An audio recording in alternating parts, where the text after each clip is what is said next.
Good afternoon, everyone.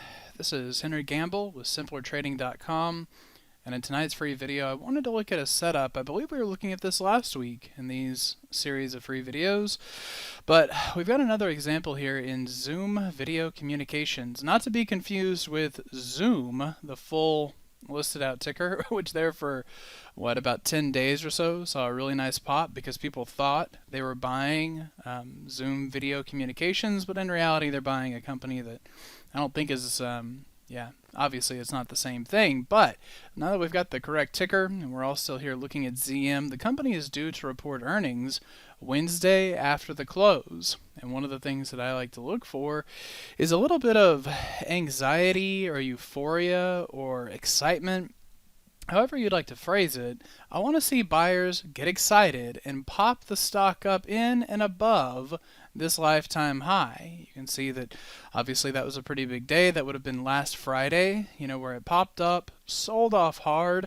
But, when you look at this and say, oh my gosh, it just got hammered. Well, it did, but it just took it back down into the 8 and 10 EMA. This is generally a good place to find, the momentum-based trade. So yes, it did sell off from that day, but it held where it needed to and has made a very nice recovery. So the same signal that we were discussing last week is back in play today as we come in and look at this 15-minute squeeze. Now the signals that I would have you reference here, this is the one I think we covered, where we were looking at that 15-minute squeeze into the end of the session, right? Kind of consolidates, closes pretty well, and then that is the pop that you're looking for.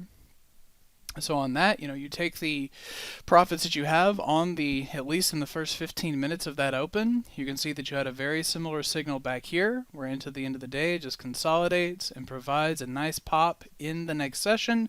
And then as we close today's trade on Tuesday, you can see the same thing. 15-minute squeeze, good volume into the end of the day.